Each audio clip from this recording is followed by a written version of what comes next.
संक्रमित मिलने वाली मरीजों से। और कोई भी मौत 24 घंटे में हरियाणा में कोरोना की वजह से नहीं हुई है। 24 घंटे में पॉजिटिव केस का आंकड़ा 1000 से नीचे है। कोई भी मौत कोरोना से 24 घंटे के अंदर हरियाणा में नहीं हुई है। प्रदेश में कोरोना से रिकवरी रेट करीब 93% तक पहुंच गया है। 24 घंटे में 952 नए केस मिले हैं। 1175 डिस्चार्ज हुए हैं। तो कोरोना को लेकर हरियाणा से ये राहत की खबर है। 24 घंटे में पॉजिटिव केस का आंकड़ा 1000 से नीचे है। 24 घंटे में कोरोना से कोई मौत नहीं हुई है। हरियाणा में कोई मौत नहीं हुई है 24 घंटे में कोरोना से। प्रदेश में कोरोना से रिकवरी रेट करीब 93% तक है। 24 घंटे में 952 नए केस मिले हैं। 1175 डिस्चार्ज हुए हैं। कोरोना को लेकर हरियाणा से ये राहत भरी खबर है। हमारे साथ संवाददाता गुरुग्राम से राज वर्मा लाइव जुड़ गए हैं अधिक बातचीत और जानकारी के साथ। राज, ये राहत भरी खबर मानी जाए। 24 घंटे में 1000 से भी कम है कोरोना संक्रमित केस का आंकड़ा, और साथ ही सबसे बड़ी राहत यह है कि किसी की भी मौत कोरोना से नहीं हुई है 24 घंटे के दौरान। राज,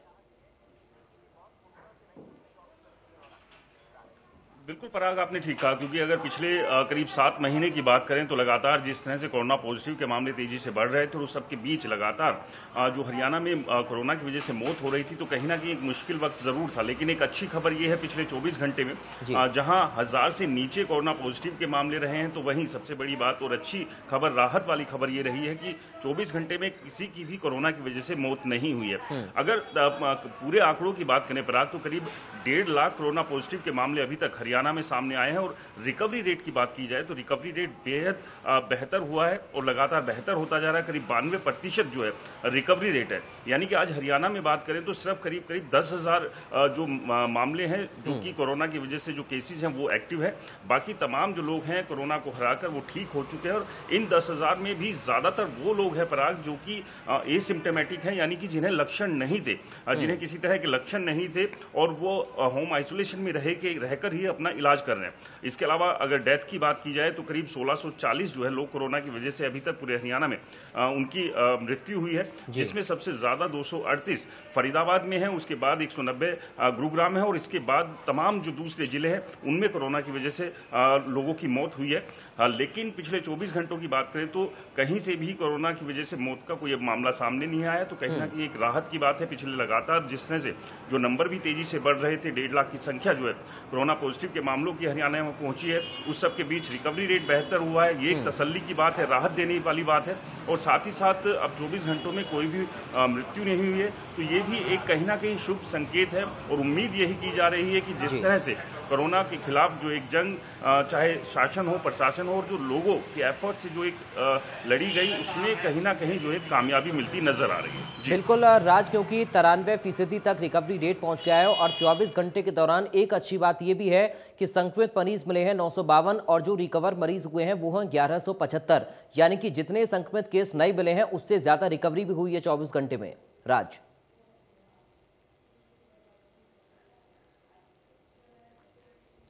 चलिए राज, आपका बहुत शुक्रिया तमाम जानकारी और इस बातचीत के लिए। बढ़ते आगे, बड़ौदा उपचुनाव के लिए मुख्यमंत्री ने डिजिटल प्रचार का शंखनाद कर दिया है। मुख्यमंत्री ने बड़ौदा हल्के के युवाओं से संवाद किया। गांव के विकास कार्यों को लेकर सीएम ने युवाओं से चर्चा की तो अपनी सरकार की ओर से कराए गए विकास कार्यों का जिक्र भी किया। संवाद के दौरान युवाओं ने सीएम से कई तरह के सुझाव दिए। किसी ने ग्रामीण विकास कार्यों को लेकर सुझाव दिए तो किसी ने नौकरियों के पैटर्न पर चर्चा की। नई उद्योग नीति ये हमारी अभी 1 नवंबर को घोषित करेंगे।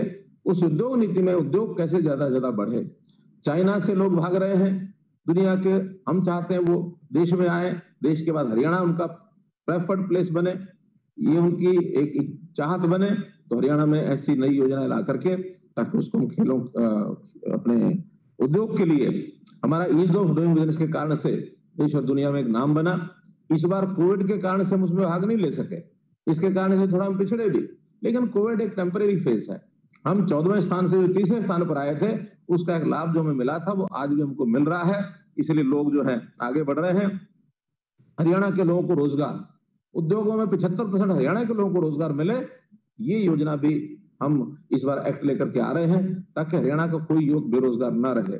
और बड़ौदा के लिए तो हमने एक अलग से IMT की घोषणा की है।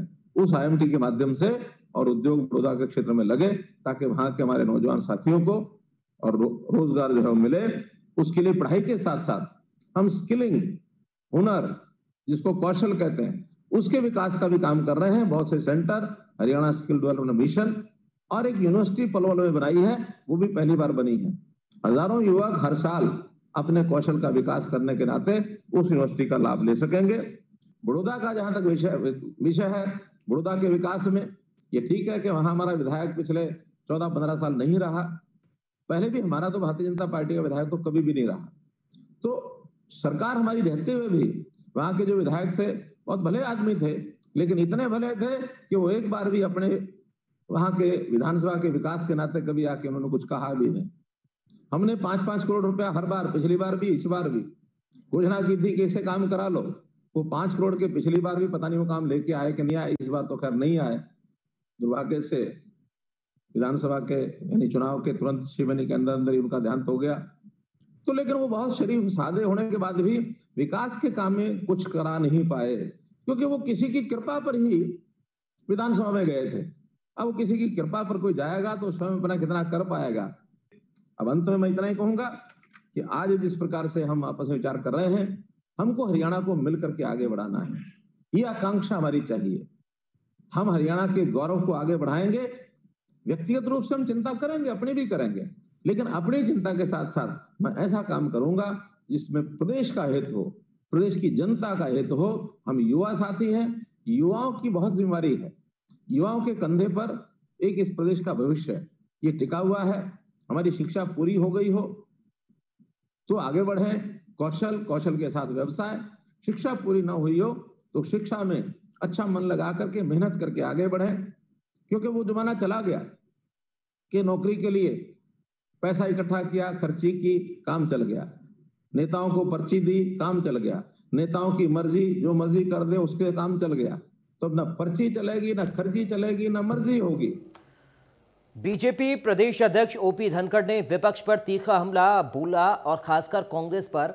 धनखड़ ने कहा कि कांग्रेस के पास झूठ बोलने के सिवा कोई काम नहीं है। बड़ौदा उपचुनाव को लेकर नामांकन के बाद से ही अब वार पलटवार का दौर शुरू हो चुका है। बीजेपी प्रदेश अध्यक्ष ओपी धनखड़ ने विपक्ष पर तीखा हमला बोला, खासकर कांग्रेस पर निशाना साधते हुए वो नजर आए हैं। धनखड़ ने कहा कि कांग्रेस के पास झूठ बोलने के सिवा कोई काम नहीं है और बीजेपी कभी भी कांग्रेस का झूठ बिकने नहीं देगी। धनखड़ ने बीजेपी उम्मीदवार योगेश्वर दत्त को सबसे मजबूत उम्मीदवार बताया। धनखड़ ने कहा कि बड़ौदा के विकास की चाबी अब बीजेपी के पास है। तो कांग्रेस के लिए है, क्योंकि कांग्रेस की पहले सीट थी, हमारे लिए अवसर है और हमारे लिए अवसर उपलब्धि में बदलेगा।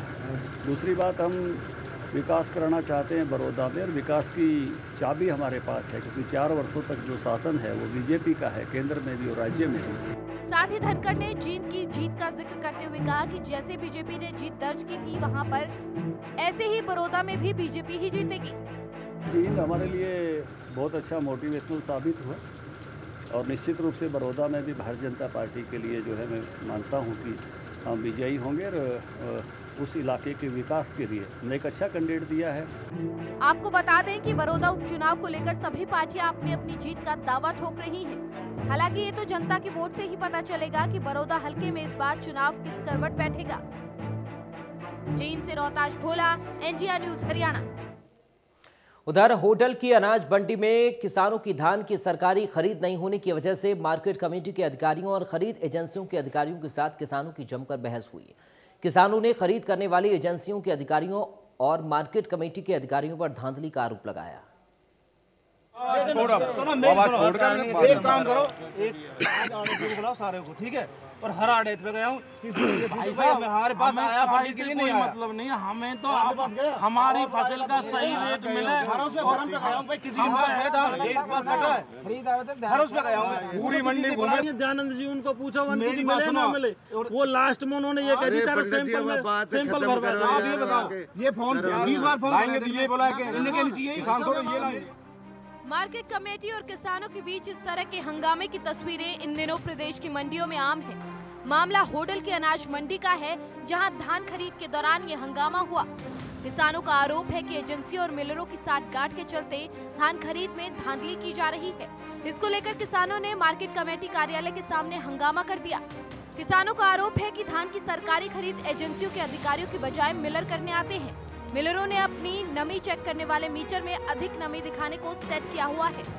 मेरी समस्या ये थी, ये मेरी फसल का उचित रेट ना दे करके ये मिलरों को मेरे धान को दिखाते हैं और मिलर कम रेट पे मेरे धान को खरीदने के राजी था, सरकारी रेट पे नहीं था। मैंने बार बार चक्कर काटने के बाद, मेरे प्रेशर बनने के बाद में, ये मीडिया के प्रेशर बनने के बाद में मौके तक आए, डेयरी भी मौके पे नहीं देख रही और ये मेरा धान सूखा हुआ, मेरे को नहीं खरीद रहे। जिनकी सेटिंग होती है उन्हीं का धान खरीद रहे हैं। बहुत बड़ा घोटाला है इस मंडी के अंदर। यही है जी, कई दिन आते डोल रहे हैं हम और बिके ना है और काई के डोर जहाँ तो मार ना ले। महीनों कह दे कभी तो सूखा के लाम है तो भाई सूखो ज्यादा है और आलो लाम है तो यू आलो है, हरियो है। अनाज मंडी में 4 दिन से अपने धान की सरकारी खरीद को लेकर किसानों का सब्र का बांध टूट गया। फसल में नमी की बात सुनकर आधा दर्जन किसानों का गुस्सा 7वें आसमान पर पहुंचा और किसान मार्केट कमेटी के कार्यालय के सामने पहुंच गए। जिसके बाद सचिव और खरीद एजेंसी के अधिकारी किसानों की फसल के पास पहुंचे। उनकी फसल की नमी को चेक किया गया, तब जाकर मशीनों में नमी अलग अलग आने के बाद किसानों की फसल को खरीदा जा सका। वो तो मशीन है मोटर की, फिर भी 17, 18, 19% है। मैंने एफेड वाले डीएम साहब से भी बात की है और इनके मैनेजर को भी बोला है कि 18, 19, 20 की जो डेयरी हो उसको थोड़ा सा पलटी करा के और थोड़ा सा झाड़ना लगवा के उसको ले लिया जाए ताकि किसान को कोई दिक्कत ना हो। अगर 20 से ऊपर है तो चलो थोड़ा सा और अच्छी तरह सुखवा लें, लेकिन 18, 19 की डेयरी को ले लें, क्योंकि उसको तो मैंने इनसे कहा है कि भाई भरने के दौरान भी मोस्टली इतना तो कम हो जाता है 1-2% का। तो आगे से मैं ध्यान रखूँगा कोई समस्या ना हो किसान भाइयों को। किसान और मार्केट कमेटी के बीच की इस तरह की तस्वीरें आए दिन देखने को मिलती हैं। एमएसपी रेट की आस लगाए बैठे किसानों के साथ नमी का खेल किया जा रहा है। किसानों की कई रातें मंडियों में बीत जाती हैं। किसान कहते हैं कि उनकी सुनने वाला कोई नहीं, मंडियों में बड़ा घोटाला है और सरकार इसकी जांच करवाए। पलवल से ऋषि भारद्वाज, इंडिया न्यूज हरियाणा। गुरुग्राम के सेक्टर 10A के कम्युनिटी सेंटर में वैश्य परिवार वेलफेयर एसोसिएशन की तरफ से महाराज अग्रसेन जयंती और दीपावली मिलन समारोह का आयोजन किया गया। इस कार्यक्रम में समाज में बेहतर कार्य करने वाले लोगों को सम्मानित भी किया गया। वैश्य परिवार वेलफेयर एसोसिएशन की तरफ से महाराजा अग्रसेन जयंती के मौके पर सांस्कृतिक कार्यक्रमों के साथ साथ लोगों को जागरूक करने के लिए भी कई मुद्दों पर बात की गई। साथ ही इस कार्यक्रम में हरेरा के चेयरमैन के खंडेलवाल ने शिरकत की और लोगों को महाराजा अग्रसेन के विचारों को अपनी जिंदगी में उतारने के लिए प्रेरित भी किया। समाजसेवी नवीन गोयल ने भी इस मौके पर पहुंचकर आयोजकों की सराहना की और महाराजा अग्रसेन कहा कि एक ऐसी शख्सियत हैं जिनको नहीं भुलाया जा सकता है। से कृपा करता हूं कि आप सभी के घरों में हर तरह की खुशियां आएँ, आप सब लोग स्वस्थ रहें। और आज हमारी एक संस्था वैश्य परिवार वेलफेयर एसोसिएशन महाराजा अग्रसेन जी की जयंती को मनाने का हमने काम किया है, क्योंकि कोरोना काल से एक बहुत लंबे टाइम से लोगों के मन में निराशा थी, लेकिन हमने इस निराशा से निकलना भी है और दिनचर्या के काम भी करने हैं। जो भी हमारे समाज के महापुरुष हैं उनकी जयंती हमें जरूर मनानी चाहिए, चाहे वो रविदास जयंती हो, चाहे वाल्मीकि जयंती हो, चाहे वो महाराणा प्रताप जयंती हो। इसी कड़ी में हमने महाराजा अग्रसेन जयंती को हमने आज मनाने का काम किया है। महाराजा अग्रसेन जी के जीवन से उनके जो आदर्श थे उनको हम अपने जीवन में ढाल सकें। ये एक ऐसी समस्या आई है कि उस प्रकार की पैरेलल समस्या कभी नहीं थी। तो इस समस्या में जो कुछ, चाहे समस्या हो या निदान हो, जो भी कुछ है ना, वो सब नए तरीके का है। पहले ही बहुत सारे रोग आते रहे, परेशानियाँ आती रहीं, तो उनको जो हल करने के तरीके थे वो अलग थे। इसको हल करने का तरीका अलग है। जागरूकता सब चीज़ों में होती है कि जागरूकता लाना जरूरी है, लेकिन जागरूकता का माध्यम भी बदल गया। जिस भाव से इन लोगों ने, इस संस्था ने काम किया है और जिस भाव से हमारा समाज काम करता है, वो हम सब के लिए तो अच्छा है, गर्व की बात है।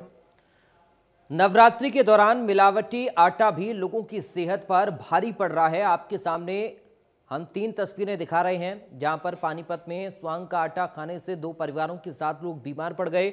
आनंद फानन में सभी बीमार लोगों को सरकारी अस्पताल में एडमिट करवाया गया। दूसरी तस्वीर करनाल की है, जहां कूटू का आटा खाने से 25 लोग बीमार पड़ गए। कई लोगों का इलाज कल्पना चावला अस्पताल में चल रहा है, तो वहीं कई निजी अस्पताल में एडमिट हैं। और तीसरी तस्वीर रादौर की हम आपको दिखा रही हैं। रादौर में भी कुछ ऐसा ही मामला सामने आया, जहां पर भी कूटू का आटा खाने से कुछ लोग बीमार पड़ गए। बुवका गांव की ये घटना है, जहां पर रादौर में कुछ लोग एक ही परिवार के कूटू का आटा खाने से बीमार पड़े। 3 लोगों की तबीयत बिगड़ गई, जिन्हें सरकारी अस्पताल में भर्ती करवाया गया है। फिलहाल तीनों की तबीयत में सुधार बताया जा रहा है। तो मिलावटी आटा खाने से 25 लोग बीमार पड़ गए। करनाल में, पानीपत में और रादौर में लोग बीमार पड़े हैं। बात करेंगे रोहतक से बड़ी खबर की। एक बड़ी और अहम जानकारी रोहतक से इस वक्त सामने आ रही है। बड़ी खबर आपको बता दें, खरावड़ गांव के पास महिला का शव मिला है। एक महिला के शव मिलने की जानकारी। IMT फेज 3 में महिला का शव मिला है। हत्या कर शव फेंकने की आशंका जताई जा रही है। रोहतक से बड़ी खबर आपको बता दें, खरावड़ गांव के पास एक महिला का शव मिला है। खरावड़ गांव के पास ये महिला का शव मिला है। पुलिस मौके पर पहुंच गई है। सूचना के बाद IMT फेज 3 में ये महिला का शव मिला है। हत्या कर शव फेंकने की आशंका जताई जा रही है। बड़ी खबर रोहतक से आपको बता रहे हैं। रोहतक से ये बड़ी और अहम जानकारी, जहां पर खरावड़ गांव के पास एक महिला का शव मिला है। IMT फेज 3 में महिला का शव मिला है।